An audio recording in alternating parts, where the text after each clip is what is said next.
أعوذ بالله من الشيطان الرجيم. بسم الله الرحمن الرحيم.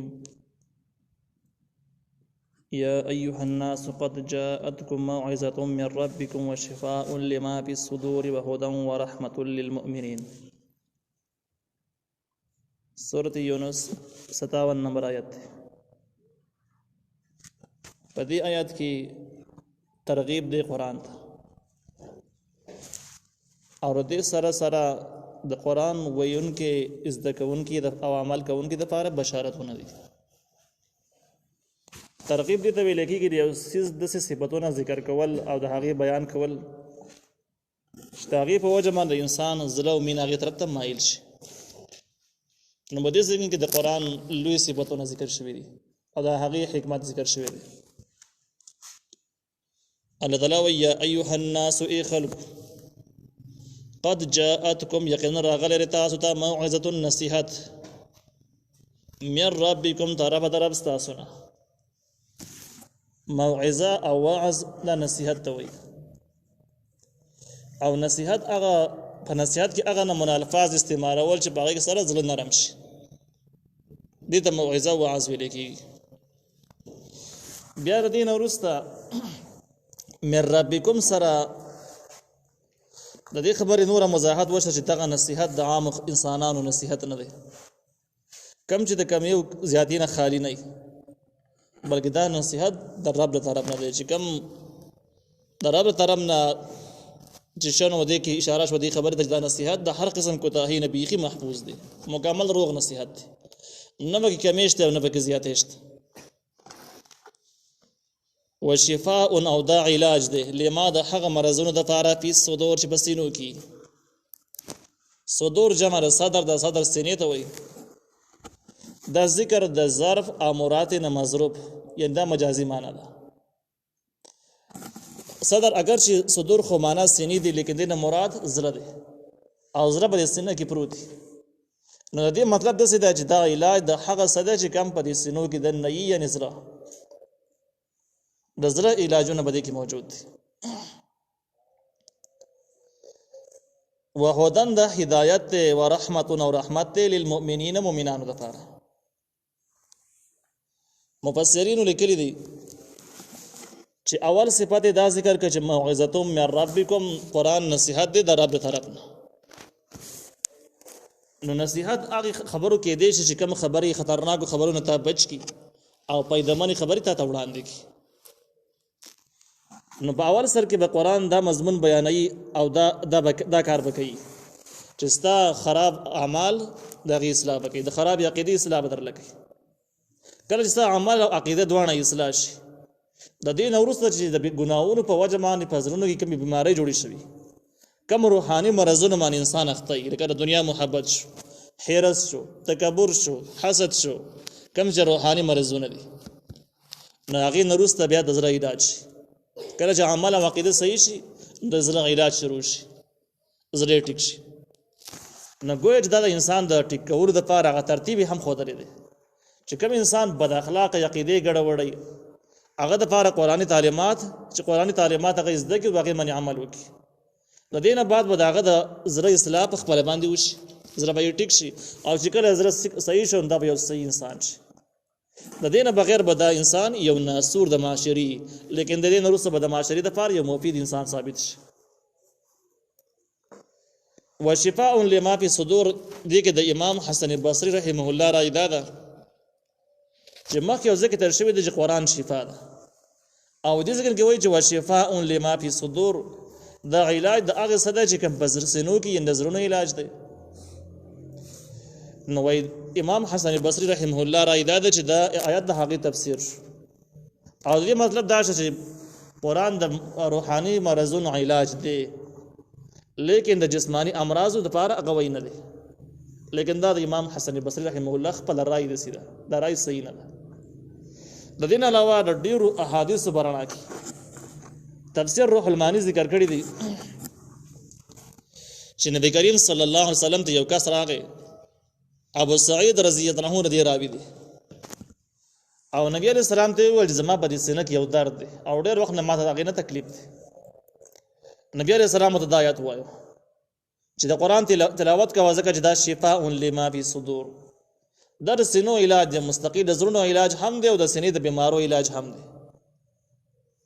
نو د دې روایت نه معلومیږي دا چې دا د روحاني امراض سره سره جسمانی علاج هم شو، د سینې علاج دی. دغه نه علاوه بل روایت کې دی دغه هم تفسیر روح المانی نقل کړی دی چې یو بل کس راغی ورته وویل چې زما په دې خوله کې چې کوم حلق دی حلق می تکلیف دی، دا دړ کې دی نه ماته مشکلات دي. نبی علیہ السلام ورته ویل تلاوت ډیر کوه، تلاوت د ټولو امراضو علاج دی. د دې نه بغیر هم ډیر روایت په دې باره کې شته چې قرآن د جسمانی امراضو علاج دی. امام بخاری رحمه الله په دې کې مشهور واقعه هم نقل کړی ده چې صحابه کرام یو ځګین ته نبی علیہ السلام ولېږل او چې هغه یو خاص ځګین ته ورسېدل، هلته کې د دوی د لارې سفر سامان ورسره کم و، نو په دغه ځګین کې یو سړی اوسېده د دغه علاقې مشر او دا خلک کافران. دې صحابه کرام د هغوی نه د روټۍ او د مېلمستیا مطالبه وکړه چې موږ دلته کې شپږ تېره کړو، موږ باندې به روټۍ وخورئ تاسو. دې ته انکار وکړه چې نه، په مسلمانانو موږ روټۍ نه خورو، تاسو ځئ دې ځګین نه. نو چې کله دا کسان روان شو او لکه فاصله وواله نه دوی چې کوم د سردار او دا مار وچیچو او د مار چې چلو نه بعد د کسانو رامنډې وهلې مسلمانان ته ویل په تاسو کې دم والا کس څوک شته؟ دوی ورته ویل ولې زموږ سردار مار وچیچو په نازکو حالاتو کې دی. نو صحابه کرام ورته ویل چې کس خو راسه شته، خو داسې کسانو دپاره موږ پرې علاجونه هم نه کوو چې هغه دومره بخیلانه چا باندې روټۍ نشي خوړی، سړی به د پرې علاج بیا ولي کوي. نو دې کس سره د دې خلکو سره خبره وکړه په دې باندې چې موږ به دا سردار دموو او د دې په مقابله کې موږ سل بیزې غواړو. دوی ورته ویل سل بیزې بوځئ خو سړی دم کوي. کس یې دم کړو، بیزې ته واخیستلې. چې واخیستلې صحابه کرام منځ کې لږ غونډه کې بحث شروع شو، چا ویل جایز دی، چا ویل جایز نه دی، او چا ویل په قرآني آیتونو باندې واخیستلې شو، چا ویل نه دغه کافران دي او د مخکې چې کوم د قرآني آیتونو باندې پیسو اخیستلو باس د هغې باره کې خو عبدالله ابن عباس رضی الله عنه فرمایي چې پټولو باندې پیسې حرامې دي. دا خو ټیک دي. بهر حال باندې خبره شک ته ورېدله. دوی نبی علیہ السلام ته راغله، نبی علیہ السلام خدمت کې درخواست وکړو چې موږ دا شان چل کړل، دې کې څه حکم دی، د بیزو باندې څه وکړو، تاسو دې باره کې څه وایئ؟ نبی علیہ السلام ډېر خوشحاله شو، دې ته یې وویل صحابه کرامو ته چې په دې بیزو کې زما یې څه هم وکړئ. یعنې مطلب یې دا چې د بیزې بیخي جایز دي، ټیک دي. بیا نبی علیہ السلام دغه صحابه کرامو نه تپوس وکړ چې تاسو په کوم صورت باندې دم کړی؟ ویل په صورت فاتحه باندې. هغه ویل دا ټیک کار هم کړی، صحیح کار هم کړی دی او صورت فاتحه ډېرو امراض او علاج هم دی. دې کې په دې موضوع باندې علماو مستقل کتابونه لیکلي دي چې قرآن د کومو مرضونو علاج دی، په هغې باندې مستقل کتابونه لیکلی شوي دي. په دې کې ډېر مشهور کتاب د امام غزالی رحمه الله دی، کوم چې په خواص قرآن سره مشهور دی. او بیا مولانا شفاعي تانوي رحمه الله دا کتاب اردو ته راړولی دی او د هغې نچوړ یې رانقل کړی دی، خلاصې یې رانقل کړله په اعمال قرآني سره. د دې نه علاوه هم دې باره کې ډېر زیات کتابونه شته، کومو کې چې ځینو کې احادیث، آثار، تجربې چې ټولې پکې شامل دي او د هغې نچوړه خلاصه ده. لیکن د دې خبرو حاصل دا ده چې قرآن د عامو مرضونو دپاره هم علاج دی. مجموعه وظایف په دې معنی یو تحقیقي کلام ذکر کړی دی، خاص کر په صورت فاتحه باندې چې څومره سختو مشکلاتو کې انسان ګیري، که دا بیماري، که دا قرض دی، که دا ارغم شي او سړی 41 پیري ووایي، نو 41 پیري د ختم سره به دا مشکلات الله تعالی خامخا ختموي. او به یو صحیح سند سره یو واقعي نقل کړی ده د یو عالم متعلق چې دا کس چې کوم دی نو دا بیمار شو او داسې بیمار شو چې بیهوشي پې غالب شوله او داسې بیهوش شو چې خلک پکې وارخطا شو چې دا مړ دی. خلکو د دې ژوند احساس ونه پېژاندو او دې سړي له غسل ورکړ، کفن یې ورکړ، دفن یې کړو. دا عالم وایي چې کله زه دفن شوم نو په قبر کې څه وخت بعد زه په هوش کې رالم، کافي ټایم وشوی او په هوش کې رالم چې د شپې ټایم و چې کله ما ځان ته وکړه زه کفن په قبر کې ناست ډېر حیران دریان شو چې بند قبر دی، اوس په زره بیته څنګه کوم او څنګه به د قبر نه وځم، دا خو زما د وسې نه ده. وایي بیا را یاد شو چې صورت فاتحه داسې صورت ده چې په دې کې د ټولو مشکلاتو حل موجود دی. او دا مسله ماته معلومه وه چې دا یو مجربه خبره ده چې صورت فاتحه 41 پیر ویلو سره به مشکل حل کېږي. وایي ما د صورت فاتحې تلاوت شروع کړو چې کله زه 40 پیرې ته ما زه ورسېدلم په قبر د پاسه ما غربا واورېدله او په دې باندې خو پوه شو چې په قبر باندې څه پروګرام روان دی. لیکن بیا مې ذهن کې راغله چې کېدای شي دا به کفنکش خلک قبر به کفن به وباسي، هغې پسې به راځي، خو پرېږده چې راشي. وای بیا ما دا 41 پر شکر دا صورت اخیره پر اخیره ځل باندې وایو نو سي پټ مې وایو چې دا کفنکش زمانه ونه یریږي زما خبري وانه وري ورانه ونه یریږي ونه تختی پر چې دا دړي واړی چې لار کولاو کی نو چې ما څنګه سورته فاتحه ختمه کړې 41 پیری نو کش چې بس دوی دا سر دړي رانه واړول او چې څنګه را پاسلم دی و تختی زمانه ویریدو وای زه چې کله را پاسلم کفن میزان ته کړې ده نو وای زه هر کې کوړته نشم تللی ما وای چې کدی کفن سره کوړته لاړ شم نو خلک بس وای بقې باندې بس تیریږي وای اول بازار ته لاړم او د بازار خلکو سره خپل تعارف وکړو چې د چل وش او هغه ته مې وجه څو کسان زما سره ملګری شي وس او کپڑے را لراکې چې زه کوړته لاړ شم وای دا غینه باز کوړته رالم بهر حال باندې نو دا هغه مجربات چې اتفاقی دي بده د څوک بدعت نشي وي بدعت اثر کې خلک د بدعت تعریف ونه پیژني خطا شي بدعت ته ویل کېږي چې یو کار ته سنت غني او هغه سنت نه وي دا بدعت شي کله چې یو کار سنت نه غني بلکې دا تجربه په خاطر باندې هغه فائدہ یې نه دا هیڅ بدعت نه دی لکه مثال په تور باندې بده باندې هر سړی پوي چیرې ډیسپلین ګولې سره فارز کا سر در ټیکيږي تقریبا اوس دا کم خلک چې خوري دا بدعتيان نه دي ځکه څوک نه وځي د سنت خلک وایي علاج دي چې بس علاج د چا ټرای کړي صحیح ده نو په دې طریقه باندې دغه ځنی احادیث دي ځنی آثار دي او ځنی تجربې شامل دي وهدن دا هدایت دی هدایت څه شي د پاره دی موعظه کې د ته اشاره وجه هغه سيزونو ذکر تر اشاره وجه کم سيزونو نقصانی دا غي ته اشاره چې کم سيزونو د انسان لپاره خطرناک ضرري دي کم اعمال کم عقيدي نو هغه ذکر په موعظه کې وشو او وهدن کې هغه خبرو ذکر د چې کم فائدہ منی دي انسان جنت ته رسي د الله تعالی رضا په حاصلېږي نه بهودن کې هغه ته اشاره ده چې دا هدایت ته رهنمایي ده د خو کارونه نو د ځګن کې درې صفاتونه مکمل شو یو دا چې د بدو خبرو نه قران ته منی کوي د بدو کارونو د بدو عقیدو د بدو اخلاقو ته منی کوي قران دغه رسي مضمونونه شته دویم د علاج د زرون روحاني علاج او دریم د هغه خبر چې ساده فاره فائدہ منی دي قران هغه ذکر کړی دي ورحمت او دا رحمت للمؤمنین مؤمنان لپاره د رحمتونو کې د ټکی ته اشاره ده چې د دینه فائدہ مؤمنان پورته کوي عام خلک ته فائدہ نشي پورته کولی کم خلک چې په دنیا کې وسیږي ځنی خلک قران سره به د پیژنې نه څوک قائل نه دي پیژنې خو منی نه او څوک منی خو دې ته اهمیت نه ور کوي بلکې یو کمزوري کتابي غني او د ټیمر کوي نه تلاوت نه علم حصم نه په عمل کوي نو فائدې چاته راوځي رحمت چا د پاره شو د دومره فائدې چا د پاره حاصلېږي هغه چا د پاره حاصلېږي چې کم کس مؤمنی په دې معنی یقیني الله تعالی يقول بفضل الله وبرحمته فبذلك فليفرحوا هو خير مما يجمعون نبی علیہ السلام توي بفضل الله د الله تعالی په فضل باندې وبرحمته د الله تعالی په رحمت باندې فبذلك فليفرحوا هم بدی دي خلق خوشاله شي په دوه خبر دي خوشاله شي د الله تعالی په فضل باندې او د الله تعالی په رحمت باندې اوس دې ځکه کې دا مضمون چې یاره د فضل نه څه شی مراد شو او د رحمت د څه شی مراد د چې خلک خوشاله شي دغه یو روایت د عبد الله ابن عباس رضی الله تعالی عنهما دی هغه وایي چې د فضل نه مراد قران دی او د رحمت نه مراد نبی کریم صلی الله علیه وسلم دی وایي د دې مطلب د څه دی چې خلک به قران خوشاله شي او د نبی کریم صلی الله علیه وسلم په سنت باندې خوشاله شي یعنی قران از د کول او د نبی علیہ السلام سنت از د کول او هغه عمل کول باندې د خوشاله شي زنده روایتو کې دا هم چې د فضل نه مراد قران دی